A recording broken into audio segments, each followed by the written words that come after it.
So, following the Audiovector QR1, we get another Quirky speaker, the Finnish-made Amphion Argon 1.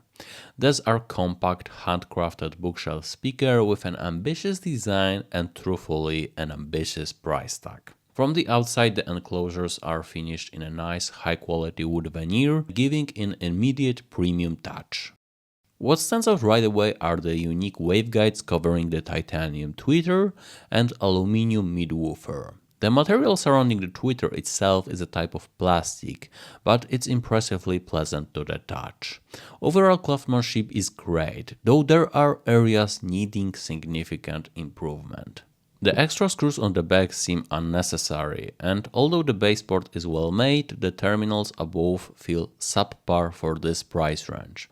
So does the unboxing experience, mediocre at best, with very thin styrofoam and cheap plastic bags.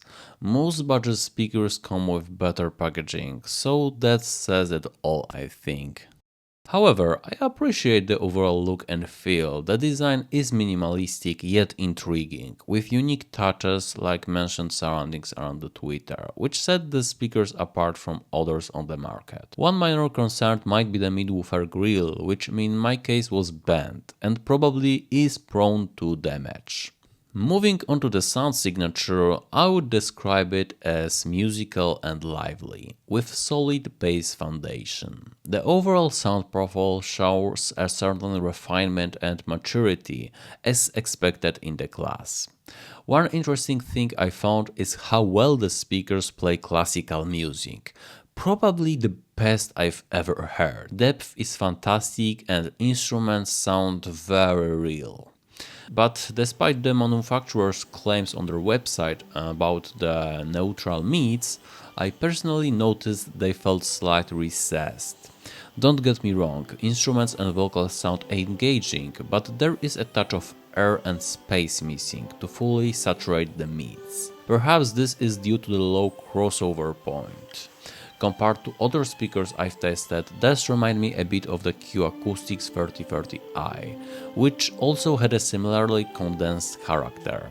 However, pricier Amphion offers a higher refinement and a greater sense of musicality, of course. One thing worth highlighting is how well the speakers avoid creating listening fatigue. The highs, despite being more present than I anticipated, are skillfully balanced, perhaps thanks to the waveguide design or the tweeter being set slightly deeper into the cabinet. There is no harshness or excessive sibilance piercing the air, it only occasionally gets a bit sharp at very high volumes. This is in fact the opposite of the Audiovector QR1, where the highs were smoother at higher volumes, but often more piercing at regular levels. In the end, the Amphion achieves a much more harmonious balance. Their treble has clarity, character and precision that brings out the nuances in the music, likely held by that slight boost of high frequencies. Despite their small size, the Amphion Argon 1 delivers a surprisingly spacious soundstage, similar to the Sonos Faber Lumina 2, with an impressive width, height and depth. At times you can tell it's a smaller speaker, especially at lower volumes, just like with the Luminas.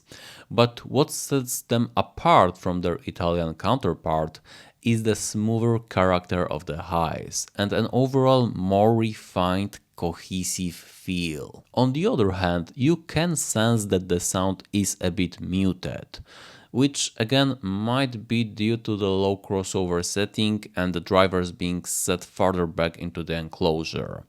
In my view, this same engineering choice, however, gives the Amphion Argon 1 its unique sonic character, which I generally find pleasant and engaging.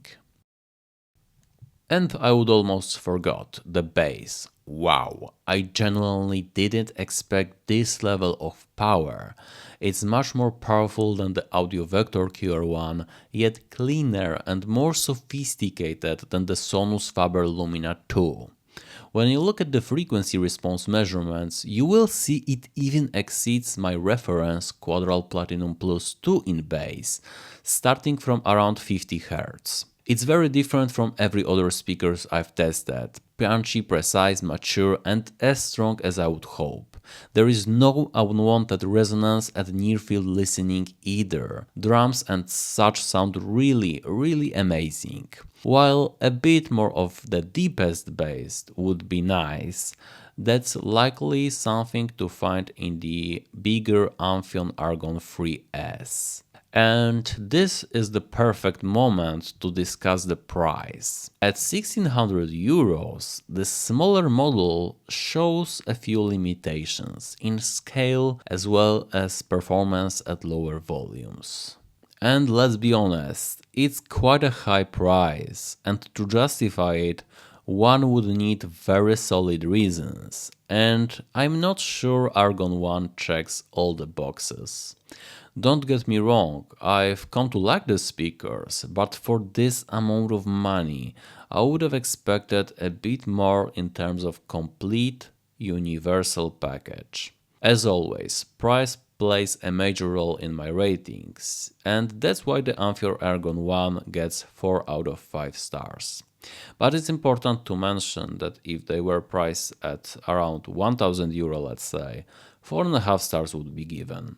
Perhaps even 5. In the end, I will say Amphion has made a lasting impression on me, and I will definitely be keeping an eye on their future releases.